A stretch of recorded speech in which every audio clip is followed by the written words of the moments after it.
क्या हुआ? मैं बुक के क्वेश्चन की बात कर रही हूँ। बुक के क्वेश्चन जो भी हैं पीछे बुक में सब ब्लॉक, ठीक है। डीएफ ब्लॉक पहले कंप्लीट हो गया। कोऑर्डिनेशन अब अपन आज पढ़ेंगे। कोऑर्डिनेशन आज हिंदी मीडियम है ना, ध्यान दो। उपसय संयोजक यौगिक आज अपन पढ़ेंगे। कोऑर्डिनेशन कंपाउंड या उपसय संयोजक यौगिक। बेटा जो अपने इनऑर्गेनिक का पार्ट है, एक बार पहले समझा दूं, केमिस्ट्री को दो पार्ट में अपन ने डिवाइड किया है, इनऑर्गेनिक और ऑर्गेनिक केमिस्ट्री। इनऑर्गेनिक केमिस्ट्री में आपके चैप्टर 1 से लेके 9 तक हैं, समझ रहे हैं बात। उसमें केवल और केवल थ्योरी के दो चैप्टर, चैप्टर 5 और 6, ये दो शेष हैं। बाकी चैप्टर सेकंड जो आपको सर पढ़ाएंगे विलियन वाला, वो बचा हुआ है। बाकी इनऑर्गेनिक केमिस्ट्री कंप्लीट हो चुकी है। फर्स्ट चैप्टर मैंने पढ़ाया था तुम्हें, थर्ड चैप्टर सर ने पढ़ा दिया, थर्ड और फोर्थ। ये फिफ्थ और सिक्स अब करवाऊंगी, 7, 8, 9 ये तीनों मैंने पढ़ा दिए। 9 चैप्टर अब दोबारा हो रहा है अपना स्टार्ट, समझ गए। क्योंकि ये स्टार्टिंग की क्लास में हुआ था जब अपनी ऑनलाइन क्लास स्टार्ट हुई थी, जब चैप्टर 9 स्टार्ट हुआ था, इसलिए एक बार इसको अपन दोबारा रिवाइज करेंगे। बहुत ही इंपॉर्टेंट जो चैप्टर है ये, बता दूं पहले, 4 नंबर का लेसन है ये बोर्ड एग्जाम में। 56 नंबर का पेपर होता है अपना, उसमें से 4 नंबर का लेसन है ये, और बिल्कुल कंसेप्ट क्लियर चैप्टर है, समझ रहे हैं बात। रटने की इसमें एक भी चीज नहीं है, पूरा चैप्टर सीखना है आपको। आईयूपीएसी नोमेनक्लेचर, वीबीटी सिद्धांत, सीएफटी थ्योरी, समावेता, इस तरीके से इस चैप्टर में 4 टॉपिक आते हैं, समझ रहे हैं बात। तो ध्यान दो, रफ कॉपी, ये चैप्टर सुन ले। कंडीशन ये है, इस चैप्टर की शर्त ये है कि रफ कॉपी होनी चाहिए पास में, समझ रहे हैं बात। जो भी एग्जाम्पल करवाऊंगी रफ कॉपी आपके पास में होनी चाहिए, ठीक है। अब देखो, ध्यान दो सभी बच्चे, इधर ध्यान देंगे। देखो, उपसह संयोजक यौगिक, बेटा किसको कहते हैं उपसह संयोजक यौगिक, और मैं जिस तरीके से बताऊंगी उस तरीके से नोट्स भी आपको इस चैप्टर के साथ साथ बनाने हैं, कॉपी में लिखने हैं। जितने चैप्टर पढ़ा दिए सबका काम भी होना चाहिए। स्कूलें खुलेंगी, मैं कॉपियां चेक करूंगी, सबसे पहले ये सुन ले फर्स्ट डे। उपसय संयोजक यौगिक क्या होते हैं बेटा, ध्यान दो। मान लो मेरे पास ए और बी, ये दो नाम के व्यक्ति हैं, ए नाम का और बी नाम का, समझ रहे हैं। दोनों बॉन्ड बनाना चाहते हैं, लेकिन ए के पास में मान लो बॉन्ड, बॉन्ड बनाने का मतलब जानते हैं, एक बॉन्ड बनाने के लिए इलेक्ट्रॉनों की संख्या होती है बेटा दो, दो इलेक्ट्रॉन होने चाहिए एक बॉन्ड के फॉर्मेशन में। तो होगा क्या, अपने को पता है, जब ए ने अपना एक इलेक्ट्रॉन और बी ने अपना एक इलेक्ट्रॉन देके बराबर का साझा किया, इक्वल शेयरिंग की और बॉन्ड बनाया, तो वह बॉन्ड जिसके निर्माण में दोनों परमाणुओं का बराबर का योगदान होता है, उसे तो अपन कहते हैं सह संयोजक बंध, समझ गए। सह का मीनिंग साथ साथ, संयोजक का मीनिंग जुड़ना, जुड़ने के लिए जिन्होंने साथ साथ अपना बराबर का योगदान दिया, सह संयोजक बंध कहलाता है।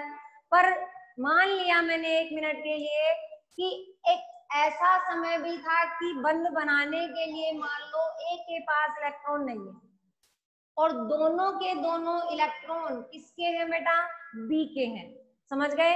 तो अभी भी बंध तो बनेगा, लेकिन ये दोनों इलेक्ट्रॉन इस बंध के निर्माण में केवल और केवल एक ही परमाणु ने दिए, बी ने दिए। तो परिभाषा ध्यान दो, बिल्कुल स्पष्ट हो गई कि वह बंध जिसके निर्माण में मात्र एक ही परमाणु का योगदान होता है, समझ गए। जिसके निर्माण में एक ही परमाणु का योगदान होगा उसे अपन उपसह संयोजक बंध कहते हैं। उपसह संयोजक बंध को अपन एरो से शो करते हैं, दिख रहा है एरो, जिसमें ध्यान रखना है इस एरो का ये जो माउथ वाला पार्ट होगा, ये आगे का ये पार्ट, ये तो हमेशा रहेगा एक्सेप्टर की ओर, ग्रहण करने वाले की ओर, समझ गए। ए ने इलेक्ट्रॉन ग्रहण किया है, और इसका टेल वाला जो पार्ट है वो हमेशा रहेगा डोनर की ओर, दाता की ओर, समझ में आ गई बात। उपसह संयोजक बंध को अपन एक एरो के द्वारा शो करते हैं, जिसमें एरो का माउथ पार्ट हमेशा एक्सेप्टर की ओर रहता है, ग्राही की ओर रहता है, ग्रहण करने वाले की ओर, और टेल वाला जो पार्ट है वो रहता है डोनर की ओर। आ गई बात समझ में। अब ध्यान दे, देखो केमिस्ट्री में बार अपन डोनर स्पीसीज नहीं कहेंगे इसको बार बार। जैसे ये बी है, इसने ये दोनों इलेक्ट्रॉन ए को दिए हैं, दान में 2 इलेक्ट्रॉन ए को इसने दिए, तो बेटा स्पीसीज जो डोनर है उसे ही अपन लिगेंड के नाम से जानते हैं। आ रही है बात समझ में? वह ताका स्पीसीज होती है लिगेंड जो उपसह संयोजक बंध के निर्माण के लिए इलेक्ट्रॉनों का दान करती है। कितने इलेक्ट्रॉनों का दान करेगी? 2 का। क्यों? क्योंकि कम से कम एक बंध के निर्माण के लिए 2 इलेक्ट्रॉन चाहिए। जो इलेक्ट्रॉन युग्म का दान करेगी, इलेक्ट्रॉन पेयर देगी, उसी को अपन लिगेंड कहते हैं। आ गया समझ में? छोटी छोटी सी परिभाषाएं समझनी है। और जो इलेक्ट्रॉनों को ग्रहण करेगी, एक्सेप्टर स्पीसीज, उसको अपन क्या कहते हैं? धातु कहते हैं। आई बात समझ में? क्यों कहते हैं धातु? क्योंकि धातुओं पर क्या होता है? धनावेश, इलेक्ट्रॉनों की कमी होती है। अब धनावेश होगा इसीलिए जब किसी समय में ये बंध बनाएगी तो इसके पास बंध के लिए इलेक्ट्रॉन नहीं है, तो सदैव इलेक्ट्रॉन का युग्म यह लिगेंड से ग्रहण करेगी। इसीलिए इसको अपन एक्सेप्टर को धातु कह देंगे और डोनर को क्या कहेंगे? लिगेंड कहेंगे। ठीक है, अब अपन इसमें पढ़ेंगे क्लासिफिकेशन ऑफ लिगेंड, लिगेंड के प्रकार। देखो, बंध निर्माण के आधार पे एक बंध बनेगा, 2 बनाएंगे या 2 से ज्यादा बनाएंगे, उस बेसिस के ऊपर अपन क्या करते हैं? लिगेंड को अलग अलग प्रकारों में बांटेंगे। फर्स्ट जो आता है वो आता है एक दंतुर, मोनोडेंटेड एक दंतुर लिगेंड। बताओ कितने इलेक्ट्रॉन देगा? 2 इलेक्ट्रॉन। समझ में आई बात? 2 इलेक्ट्रॉन या एक युग्म भी कह सकते हैं अपन। ठीक है, पेयर होता है, पेयर में 2 इलेक्ट्रॉन रहते हैं। तो जब एक युग्म इलेक्ट्रॉन का दान करे उस स्पीसीज में आएंगे एक दंतुर लिगेंड। जैसे उदाहरण ध्यान दो, मैंने लिखा NH3। नाम क्या होता है? क्या बोलते हैं NH3 को? यहाँ अपन एमीन, ना कि अमोनिया। समझ गए? ये है एमीन। बेटा नाइट्रोजन के पास संयोजी इलेक्ट्रॉन कितने होते हैं? 5। 5 में से 3 तो दे दिए सहसंयोजक बंध के लिए, बच गए कितने इलेक्ट्रॉन? 2। ये देखो, ये 2 इलेक्ट्रॉन जब कोई धातु इलेक्ट्रॉन मांगने आएगी तो एक उपसह संयोजक बंध बना देगा। समझ गए? सेकंड एग्जांपल ध्यान दो, मैंने लिखा H2O। क्या कहते हैं H2O को? इधर देखो, ऑक्सीजन के पास में 2 इलेक्ट्रॉन हट गए, बच गए कितने इलेक्ट्रॉन? 4। तो 4 इलेक्ट्रॉन है, इस हिसाब से तो कितने बंध बनाएगा? ये 2 बंध बनाना चाहिए, लेकिन फिर भी कितने बंध बनते हैं इसमें? केवल 1। कारण क्योंकि ऑक्सीजन की विद्युत ऋणात्मकता ज्यादा होती है। जब अपने 2 इलेक्ट्रॉन ये किसी भी धातु को, जैसे दे दिया M धातु, ठीक है, धातु के लिए मैंने मेटल M लिख लिया, देते ही बेटा ऑक्सीजन के ऊपर चार्ज आ जाएगा पॉजिटिव। पॉजिटिव स्पीसीज फिर लिगेंड में नहीं आएगी। ठीक है, यानी प्लस धनायन आते ही अब इलेक्ट्रॉन ये नहीं देगा, तो 2 इलेक्ट्रॉन होते हुए भी अब इलेक्ट्रॉन का दान नहीं करेगा। समझ गए?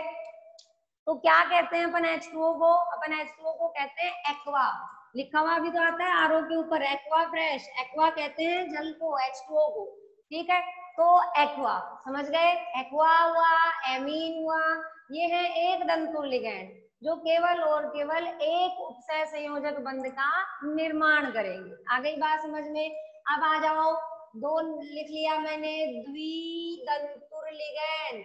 नाम से ही पता चल जाता है 2 उपसह संयोजक बंध एक ही समय में 2 उपसह संयोजक बंध का निर्माण होगा। इसमें किस तरीके से? देखो, एग्जाम्पल बनाओगे, ध्यान दो, एक ही समय में 2। इसका एग्जाम्पल पहले मैंने लिख लिया, स्मॉल ई और स्मॉल एन। EN बोलते हैं जिसको अपन, जिसका पूरा नाम ई से आया है इथाइलिन, और एन शब्द बोलते हैं तो डाइएमीन। ध्यान दो, जब बोल रहे हैं डाइएमीन, तो जब अपन उच्चारण कर रहे हैं डाइएमीन वर्ड का, तो एन वर्ड पे जोड़, डाइएमीन एन, तो उससे आया है एन वर्ड, तो इसका नाम हो गया एथिलीन डाइएमीन। आ गई बात समझ में? होता क्या है एथिलीन डाइएमीन? संरचना देखो, एथीन किसको बोलते हैं? एथीन, 2 कार्बन जिसके बीच में कितने बंध होंगे? डबल बॉन्ड, यही होती है एथीन, 2 कार्बन के एथीन। डाई, डाई का मतलब कितने? 2। क्या लगाने हैं तुम्हें? एमीन लगाने, 2 एमीन लगाने हैं। तो कब लगाओगे? एक पाई बंध है और एक सिग्मा, एक पाई बंध को वियोजित कर दो यहाँ से और दोनों तरफ एक एक एमीन लगा दो। अब एमीन तुम कहोगे कि मैडम NH2 को कहते हैं कि NH3 को? बेटा कहते हैं NH3 को ही है, लेकिन अगर तुम यहाँ NH3 लगा दोगे तो नाइट्रोजन की संयोजकता कितनी हो जाएगी? 4। जबकि होती कितनी है नाइट्रोजन की संयोजकता 3। इसीलिए अपन एक हाइड्रोजन का प्रतिस्थापन करके फिर उसको कार्बन से जोड़ेंगे। ठीक है, अब यहाँ दिख रहे हैं तुम्हें द्वितंतुर लिगैंड दिखाई दे रहा है क्या? दे रहा है। देखो 2 इलेक्ट्रॉन तो यहाँ बचेंगे इसके, क्योंकि 2 हाइड्रोजन के साथ एक कार्बन के साथ, 2 इधर है और 2 इलेक्ट्रॉन इधर है। देखो माउथ वाले पार्ट पे भी है, टेल वाले पार्ट पे भी है। तो जब कोई धातु आएगी बंध बनाने के लिए, ये आ गई एम मेटल, तो अपने 2 इलेक्ट्रॉन ये वाला नाइट्रोजन भी देगा, उसी समय में इधर से भी नाइट्रोजन अपने इलेक्ट्रॉन देगा। आ गई बात समझ में? तो एक ही समय में कितने उपसय संयोजक बंध बनेंगे? 2। तो ये एग्जाम्पल हो जाएगा द्वितंतुर लिगैंड का। आ गया पहला उदाहरण ढंग से समझ में? द्वितंतुर लिगैंड एथिलीन डाइएमीन। दूसरा उदाहरण देखो ऑक्सीलेटो, 3 एग्जाम्पल कोर्स में है। सेकंड एग्जाम्पल देखो ऑक्सीलेटो, ऑक्सीलेट से बनेगा ऑक्सीलेटो, ऑक्सीलेट आयन कहते हैं अपन इसको। क्या होता है ऑक्सीलेट आयन? ऑक्जेलिक अम्ल किसको कहते हैं? ऑक्जेलिक अम्ल होता है, ये देखो ध्यान दो, COH और इसी कार्बन के साथ COH, इसको अपन कहते हैं ऑक्जेलिक अम्ल। तो इसकी हाइड्रोजन को हटाते ही इस पे आएगा -1 और इसकी भी हटाते ही हाइड्रोजन आएगा -1। तो संरचना सूत्र क्या बन गया? कार्बन 2, ऑक्सीजन देखो कितनी है 4, और चार्ज कितना हो गया -2, C2O4 -2, इसको अपन कहते हैं ऑक्सीलेट आयन। समझ में आई बात? द्वितंतुर लिगैंड है। कैसे है द्वितंतुर लिगैंड? संरचना बनाइए तो पता चल जाएगा आप लोगों को। देखो सबसे पहले कार्बन, संयोजी इलेक्ट्रॉनों की संख्या कितनी होती है? 4।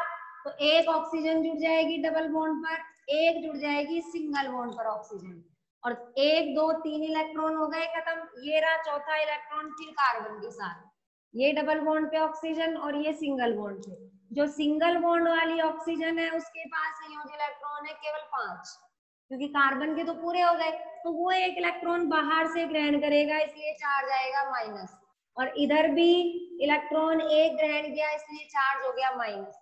तो जो -1 वाली ऑक्सीजन देख रहे हो, ये अपना लोन पेयर, ये 2 इलेक्ट्रॉन देगी धातु को और ये भी 2 इलेक्ट्रॉन दे करके 2 उपसय संयोजक बंध बनाएगा। ये डबल बॉन्ड वाली नहीं बनाएगी कभी भी। ठीक है, जो सिंगल बॉन्ड के ऊपर रह रही है वो ऑक्सीजन बनाएगी धातु के साथ में उपसय संयोजक बंध, इसलिए हो गया द्वितंतुर लिगैंड। समझ गए? 2 उदाहरण हो गए। तीसरा उदाहरण ध्यान दो, सबसे छोटा एमिनो अम्ल कौन सा होता है? सबसे छोटा एमिनो अम्ल तुमने ऑर्गेनिक केमिस्ट्री के अंदर चैप्टर पढ़ लिया बहुलक वाला पॉलीमर, उसमें आपने ये पढ़ा भी है नाम, ग्लाइसिन। ग्लाइसिन होता है सबसे छोटा एमिनो अम्ल। तो उस ग्लाइसिन है अपना द्वितंतुर लिगैंड। नहीं याद रहे तो ध्यान दो, एक याद करने का तरीका बता दो। पहला उदाहरण क्या था? EN था, जिसके अंदर दोनों तरफ क्या आ रहे थे? NH2 NH2 आ रहे थे, यही था NH2 CH2 CH2 NH2। दूसरा उदाहरण था, उसके अंदर C और ऑक्सीजन थी सिंगल बॉन्ड पे, डबल बॉन्ड O, फिर डबल बॉन्ड O, यही था, यहाँ नेगेटिव था यहाँ नेगेटिव। तो इन दोनों समूहों को मिला दो एक कार्बन से जोड़ के, NH2 CH2 उठा लो और इसका एक समूह उठा लो, वो बन जाएगा ग्लाइसिन। देखो एक तरफ तो लगा दो NH2 और दूसरी तरफ लगा दो ये वाला समूह, इसके दोनों मुंह पे समान समूह है, इसके भी दोनों मुंह पे समान समूह है, इसमें दोनों तरफ अलग अलग कर दो, एक का NH2 लगा दो और एक का अम्ल लगा दो, वो लगा दिया C डबल बॉन्ड और यहाँ आ जाएगा ऑक्सीजन के 6 इलेक्ट्रॉन नेगेटिव चार्ज। समझ गए? तो एक दाता तो हो गया इसमें ऑक्सीजन परमाणु और दूसरा दाता परमाणु हो गई नाइट्रोजन। आ गई बात ढंग से समझ में? ठीक है, दूसरा होगा नाइट्रोजन और ये हो गई ऑक्सीजन, उसमें दोनों दाता नाइट्रोजन है, इसमें दोनों दाता ऑक्सीजन है, और इसमें एक नाइट्रोजन और एक ऑक्सीजन है। ठीक है, ये 3 हो गए बेटा द्वितंतुर के उदाहरण। फिर आता है त्रितंतुर लिगैंड। ध्यान दो, नाम से ही पता चल रहा है कितने उपसय संयोजक बंध बनेंगे, बोलो 3। समझ गए? तो जिस बच्चे को EN का उदाहरण पता है, इस EN से ही बनेंगे सारे, वो आराम से बना देगा, कहीं दिक्कत नहीं आएगी। देखो EN में क्या चेंज करोगे, ये रही EN की संरचना, अपने को पता है द्वितंतुर लिगैंड है, ये देखो ये। समझ गए? अब आप क्या करोगे, एक हाइड्रोजन का प्रतिस्थापन कर दो, यहाँ से हटा दो एक हाइड्रोजन और ये का यही समूह है, दोबारा रिपीट कर दो। क्या है ये? CH2, फिर क्या है? CH2, फिर क्या है? NH2। गिनो देखो, एक नाइट्रोजन, ये दूसरी नाइट्रोजन, ये तीसरी, दिख रहे हैं 3 लोन पेयर, इसीलिए अपन इसको क्या बोलेंगे? त्रिदंतुर लिगैंड। और नाम बोलो क्या होगा? इस ऊपर वाले का नाम था EN, एथिलीन डाइएमीन। अब तुम्हें एथिलीन EN सब एथिलीन कितनी दिख रही है तुम्हें? एथिलीन 2, एक एथिलीन ये रही, दूसरी ये रही, तो इसका नाम हो जाएगा डाईईन। पूरा नाम देखो, डाई एथिलीन, बोलो एमीन कितने? 1 2 3, ट्राई एमीन, जिसे शॉर्ट में अपन डाईईन लिखते हैं। समझ गए? डाई एथिलीन ट्राईएमीन, जिसे डाईईन कहेंगे, EN जिसे एथिलीन डाईएमीन कहेंगे।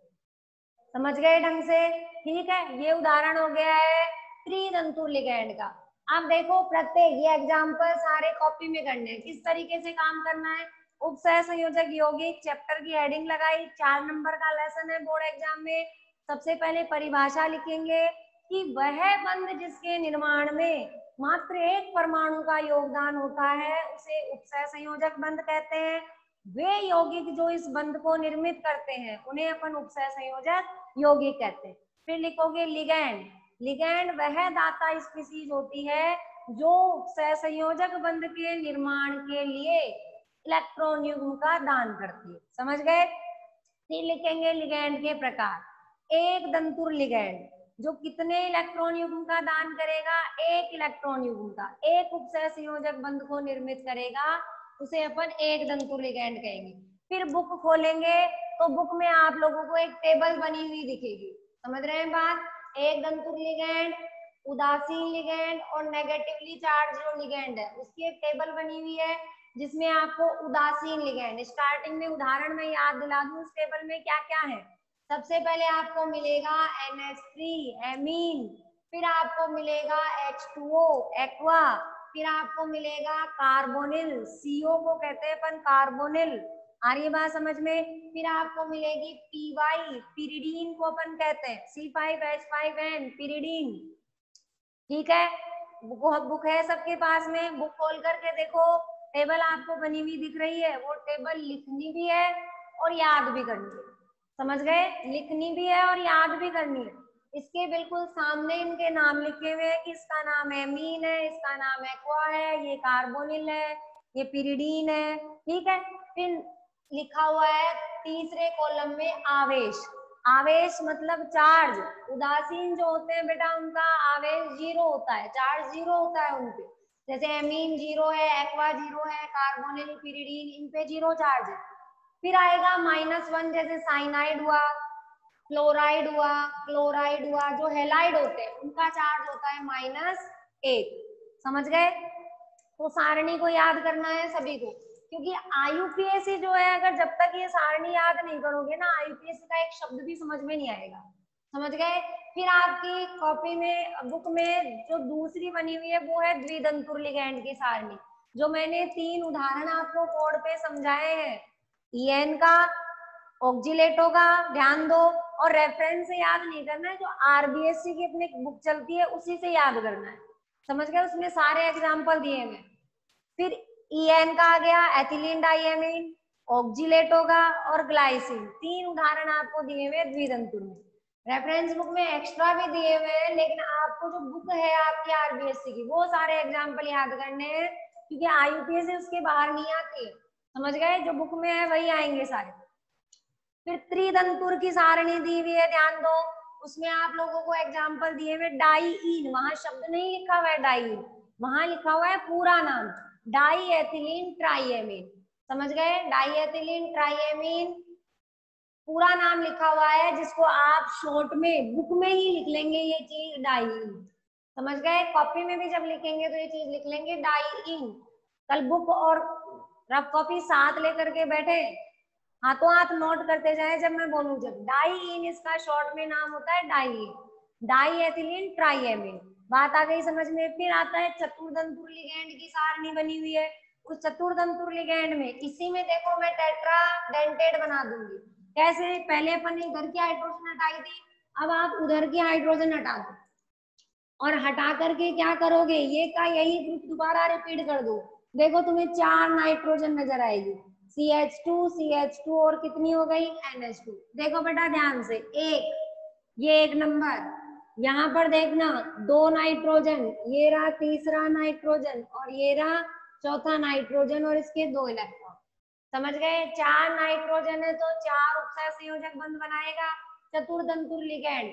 शॉर्ट में क्या बोलेंगे नाम, 1 2 3। कितनी इन दिख रही है तुम्हें, 3, तो नाम हो गया इसका ट्राईइन। ट्राई का मतलब ट्राई, इन का मतलब एथिलीन, ई का मतलब एथिलीन।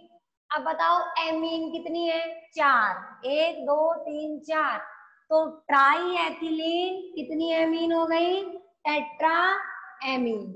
आ गई बात ढंग से समझ में?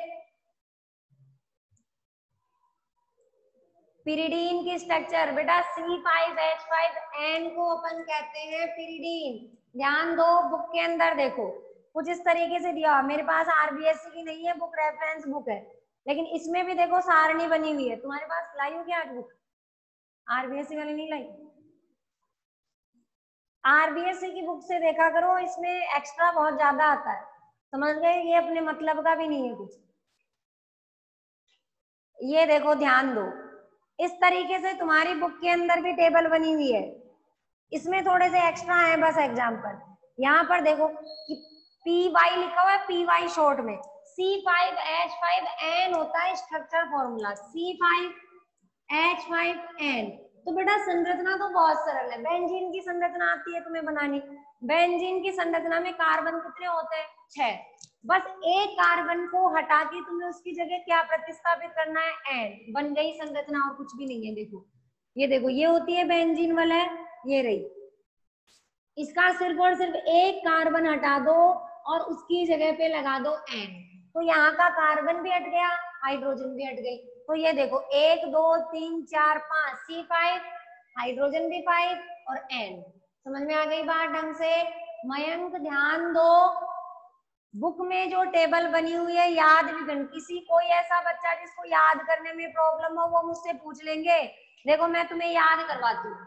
सबसे पहले अपन बात करते हैं उदासीन की, H2O एक्वा, फिर एमीन। समझ गए? H2O एक्वा को कहते हैं अपन, H2O 1 नंबर लिख दिया।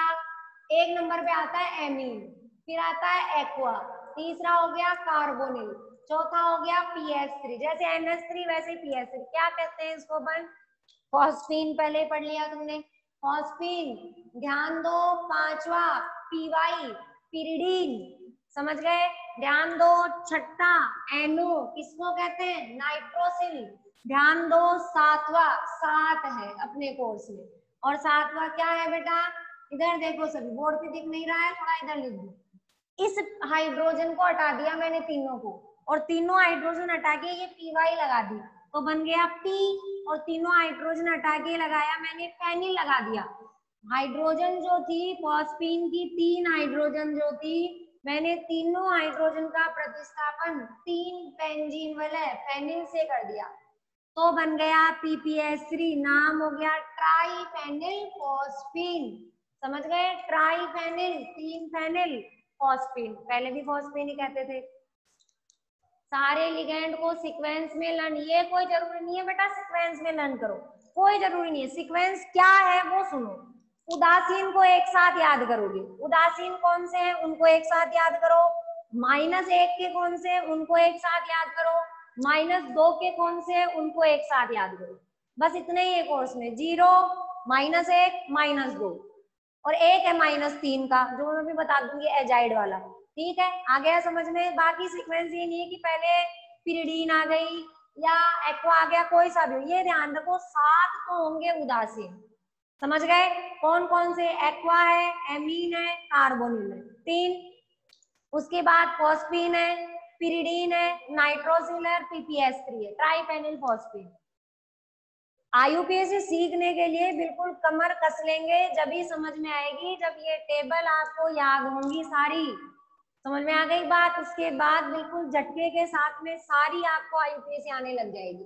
अब आता है, ध्यान दो, ये आ गया समझ में बेटा। एक चीज साथ साथ नाम के साथ साथ याद करते जाओगे, आवेश। उदासीन सातों पे चार्ज होगा 0। उदासीन का मतलब ही होता है जिसमें कोई चार्ज नहीं होता। फिर आता है -1। यदि कभी भी जो लिगैंड है अगर वो कैसा हुआ, ऋणावेशित हुआ, क्या पहचान है ऋणावेशित की? या तो उसके नाम में 8 शब्द बोलेगा, जैसे अभी बोला था तुमने ऑक्जिलेट, चार्ज देखा था -2। या उसके नाम में आइड शब्द बोलेगा, जैसे क्लोराइड, साइनाइड, क्लोराइड। समझ गए? नेगेटिव की पहचान है या तो उसके नाम में आइड बोलेगा या बोलेगा 8। तो आपको क्या करना है, ध्यान दो। जैसे मैं लिख रही हूँ बोर्ड पे देखना, जैसे नेगेटिव का उदाहरण ले लिया मैंने, साइनाइड, ऐसे लिखते हैं साइनाइड, तो उसके नाम में भूलेगा आइड। तुम्हें उस आइड शब्द को हटा के, ध्यान से सुन लो, सारणी में जो बना हुआ है वो आईयूपीएसी के आधार पे बना हुआ है। तुम्हें उस आइड शब्द को हटा करके क्या लगाना है बेटा, ओ लगा देना है, तो नाम हो जाएगा साइनो। मैम क्या पूछ रहा है? मैम लिगेंड में डोनर एटम को भी लर्न करना है या फिर ओनली चार्ज? बेटा डोनर एटम तो तू संरचना बनाओगे तो तुम्हें अपने आप ही पता चल जाएगा कौन डोनर है। ध्यान दो, इनमें सब में देखो डोनर तुम्हें कौन दिख रहा है? इसमें डोनर हाइड्रोजन हो सकती है क्या? कौन है डोनर? डोनर वो होगा जिसके पास क्या होगा, लोन पेयर होगा, कम से कम 2 इलेक्ट्रॉन होंगे, ये एन है। समझ गए? फिर इसके अंदर कौन है, ओ है, ऑक्सीजन है, कार्बन ऑक्सीजन, कार्बोनिल की संरचना 11th क्लास में पढ़ी थी तुमने, कार्बन है डोनर। समझ में आ गई बात? संरचना बनाओगे कुछ इस तरीके से होती है क्या, देखना संरचना, carbon oxygen, triple bond present होता है इसमें, एक बंद होता है उपसय संयोजक। कार्बन के पास इलेक्ट्रॉन बताओ कितने होते हैं, 4। 3 बना दिए तुमने तो 1 बचेगा ना, यहाँ 3 बनाए तो बताओ कितने बचे, 3। अब इस हिसाब से गिन के देखो, 3 इसके 6 और 3 9 हो रहे इधर और 7 हो रहे इधर। तो मामला समझ में आ गया? ये अपना 1 इलेक्ट्रॉन इस बंद में लगाएगा, अर्थात ये दोनों इलेक्ट्रॉन बोलो किसके हैं, ऑक्सीजन के हैं। तो बनने वाला बंद कौन सा है, उपसय संयोजक। और यहाँ वाला इलेक्ट्रॉन दिखा दिया मैंने इधर। अब बोलो लोन पेयर ऑक्सीजन के पास में भी है, लोन पेयर कार्बन के पास में भी है, तो बताओ धातु को कौन देगा? इसने तो ऑलरेडी अपना इलेक्ट्रॉन इधर भेज दिया, ऑक्सीजन पे चार्ज क्या आ गया, पॉजिटिव, कार्बन पे चार्ज क्या है, नेगेटिव, तो कार्बन होगी यहाँ पर दाता। समझ गए? कार्बोनिल में कार्बन है दाता, पीएच3 में जैसे यहाँ एन है यहाँ पी है। समझ गए? पिरिडीन में नाइट्रोजन है। तो ये चीज ध्यान दो, संरचनाएं याद होगी तो डोनर याद करने की आवश्यकता ही नहीं, अपने आप याद हो जाएगा। समझ गए मैम? किस संरचनाएं याद करोगे डोनर अपने आप याद हो जाएगा। ठीक है, केवल चार्ज याद करने से काम नहीं, क्योंकि डोनर को ध्यान होना चाहिए तुम्हें कौन इलेक्ट्रॉन का दान करेगा। अब देखो, समझ गए एक बात अच्छे से कि नेगेटिव का जो नाम सारणी में लिखा हुआ है वो आइड और 8 हटा के, आइड की स्पेलिंग का पूरा आईडी, आइड हटा के ओ लगा देना। और लेकिन मैम क्या लिखा है,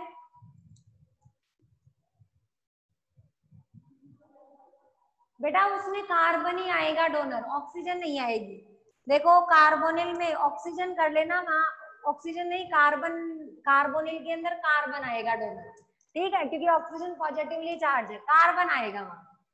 ठीक है, अब ध्यान दो, आइड हटा लेना, ओ लिख लेना, साइनो। फिर 8 का जैसे उदाहरण देती हूँ मैं, ऑक्जिलेट। अब देखो ऑक्जिलेट, जिसकी स्पेलिंग में 88 आए उसका पूरा 88 नहीं, केवल क्या हटाना है, ई हटाना है। समझ गए? ई हटा करके उसकी जगह पे लगाओगे ओ, तो बनेगा ऑक्जिलेटो। 88 का तो केवल ई हटाना है, और आईडी, आइड का पूरा आइड हटा के ओ लगाना है। जैसे हैलाइड होते हैं सारे, क्लोराइड, क्लोराइड, ब्रोमाइड, सब उनका पूरा आइड हटा करके ओ लगाना, हेलो बनेंगे, फ्लोरो, फ्लोरो, ब्रोमो, आइडो। समझ गए? ये चीज ध्यान रहे, जिसमें वो मिसप्रिंट है उसमें कार्बन ही आएगा डोनर, क्योंकि ऑक्सीजन पे पॉजिटिव चार्ज है तो डोनर स्पीसीज ऑक्सीजन नहीं होगी, वहां कार्बन होगा। ठीक है, अब ध्यान दो। नेक्स्ट देखो, तो बना लेंगे टेबल। -1 चार्ज की मैं एक बार रिपीट कर दूं, ये तो हो गए जिनपे कोई चार्ज नहीं है, 7 PPH3 भी आएगा, दिख रहा है सबको? कुछ इधर लिख दूं थोड़ा सा, यहाँ देखो लास्ट 7वें नंबर का है PPH3। अमोनिया, एमीन कहेंगे, aqua, carbonyl, phosphine, pyridine, nitrosyl, PPH3। ये तो हो गए 7 जिनपे कोई चार्ज नहीं है। -1 के ध्यान दो, जिसके ऊपर -1 है, इससे बनाना चालू कर दूं मैं, इसकी एक हाइड्रोजन हटा दूं मैं, तो बनेगा मेरे पास NH2। समझ रहे हैं बात? एमीन की एक हाइड्रोजन का प्रतिस्थापन कर दो, कुछ संरचना देखो कुछ इस तरीके से है इसकी। ये था एमीन, यहाँ लोन पेयर था, हाइड्रोजन जाएगी, तुमने हाइड्रोजन को हटा दिया, जाते जाते बॉन्ड का इलेक्ट्रॉन ले जाएगी। समझ गए? ये हटा दी तुमने, तो ये 2 इलेक्ट्रॉन और आ गए। अब नाइट्रोजन के इलेक्ट्रॉन गिनो बेटा, 2 2 4 5 और 1 6 हो गए। संयोजी से इलेक्ट्रॉन ज्यादा होते ही चार्ज क्या लग जाता है? -1। समझ में आ गई बात? चार्ज लगेगा -1। तो एक तो एग्जाम्पल है तुम्हारे NH2 माइनस का, चार्ज हो जाएगा -1। सेकंड एग्जाम्पल ध्यान दो, -1 की सीरीज है, ये है 0 की सीरीज। दूसरा एग्जाम्पल देखना, CN, जिसे अपन क्या बोलते हैं? साइनाइड। अभी देखते हैं अपन O हटा करके क्या बनेंगे ये। थर्ड जो है वो मैंने ले लिया X माइनस, X माइनस का मतलब समझते हैं? हैलाइड। फोर्थ जो है वो मैंने ले लिया OH माइनस, क्या कहते हैं अपन? हाइड्रोक्साइड कहते हैं, हाइड्रोक्साइड है, बन जाएगा हाइड्रोक्सो। 5वें नंबर के ऊपर ध्यान दो, मैंने ले लिया H माइनस, क्या कहते हैं इसको? हाइड्रोजन पे माइनस आ जाए, हाइड्राइड। आ गई बात ढंग से समझ में? टेबल देखो सभी बच्चे अपनी बुक में, ये है एमाइड, एमिडो अपन इसको कहेंगे, आईडी हटाएंगे तो बनेगा एमिडो। याद करते जाएंगे साथ साथ। NH3 के कंपाउंड, NH3 को कहेंगे एमीन, AR है, समझ गए? फिर एक हाइड्रोजन हटा दी, बन गया NH2 माइनस, एमीन से क्या बन गया? एमिडो, एमीन से बन गया एमिडो। आ रही है बात समझ में? एमिडो कहेंगे, साइनो कहेंगे, हेलो कहेंगे, हेलो ना कि हेलो, समझ गए? हेलो क्योंकि हेलोजन है ये, तो हेलाइड होता है ये, हेलाइड, हेलाइड। आईडी हटा दोगे, ओ लगा दोगे, HALO बनेगा, हेलो। ये क्या है? हाइड्रोक्साइड, तो बनेगा हाइड्रोक्सो, हाइड्राइड, हाइड्राइडो, हाइड्रिडो। समझ गए? ये हो गए 5 उदाहरण जिनपे होगा -1। अब चलो बेटा -2 की सीरीज में एक और ध्यान दो, जिसपे भी -1 होता है, परोक्साइड। बताओ परोक्साइड में ऑक्सीजन के ऊपर कितना चार्ज होता है? -1। किसको कहते हैं अपन? परोक्साइड। O2 माइनस को अपन क्या कहते हैं? परोक्साइड। O2 का मतलब है ऑक्सीजन, ऑक्सीजन 2 हो गई, इसका भी -1, इसका भी -1, कुल आवेश कितना है? -2। तो एक ऑक्सीजन का चार्ज कितना हो गया? -1। तो ये हो गया परोक्साइड, जिसको अपन लिखेंगे परोक्सो। समझ गए? ऑक्साइड का हाइड हट जाएगा तो बन जाएगा परोक्सो। ठीक है, ये हो गई बेटा -1 की सीरीज, 6 उदाहरण। समझ गए? उसके बाद ध्यान दो -2 में, देखो इस एमीन से ही बनाते चलना है अपने को, -1 भी बनेगा, -2 भी बनेगा, -3 भी। एमीन, एमिडो, एक हाइड्रोजन हटाई थी -1, अब हटा दो 2 हाइड्रोजन, NH, चार्ज कितना आ जाएगा? -2। कैसे आया ये तो पता है क्या तुम्हें? देखो ये 3 हाइड्रोजन है और 2 बच गए इलेक्ट्रॉन, ये 2 हटाए, यहाँ आ गए 2 इलेक्ट्रॉन, गिनते जाना साथ साथ, ये हट गई, तो 2 2 4 5 6 हो गए, तो 5 से 2 ही मिनट की बची यार, तो 5 से बेटा 5 से 6 हो गए, -1, इसको भी हटा दो, ये 2 हो गए, 2 2 4 2 6 1 7, 7 होते ही कितना आएगा? चार्ज? -2। तो NH, इसको अपन क्या कहते हैं? इसको अपन कहते हैं इमाइड, इमिडो, एमीन, एमिडो, इमिडो। समझ गए? एमीन, एमिडो, इमिडो, ए इस तरीके से आएगा नाम में, एमिडो, फिर आएगा इमिडो। फिर ध्यान दो, ये है -2, और बोलो -2 का कौन है? -2 चार्ज किस पे होता है? ऑक्सीजन पे होता है। तो ऑक्सीजन का हो -2, पेरोक्साइड नहीं, ऑक्सीजन, तो इसको अपन बोलेंगे ऑक्सो। अगर ऑक्सीजन आ जाए तो ऑक्सो, -2 चार्ज होता है। आ रही है बात ढंग से समझ में? और बताओ -2 किस पे देखा है तुमने? C2O4 पे देखा है अपन ने, ऑक्सीलेटो। पर वो इस सारणी में याद नहीं करना। क्यों? क्योंकि ये जो सारणी अपन पढ़ रहे हैं बेटा, वो सब एक दंतुर की है। समझ गए? ये उदाहरण ऑक्सीलेटो वाला तो अपन करेंगे द्विदंतुर में याद। ठीक है, चार्ज ध्यान रखें -2 होता है इसमें।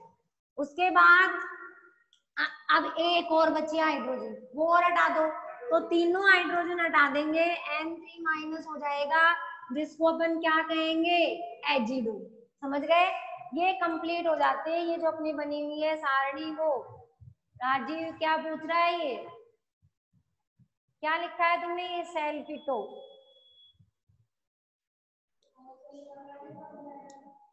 सल्फर का, सल्फर के लिए सल्फिटो थोड़ी कहेंगे उसको, सल्फर को सल्फिटो, सल्फिडो नहीं है, वो है सल्फिडो, उसे अपन कहेंगे सल्फिडो। अच्छा सल्फिडो लिखा है तुमने ये, हाँ तो बेटा वो है S-2।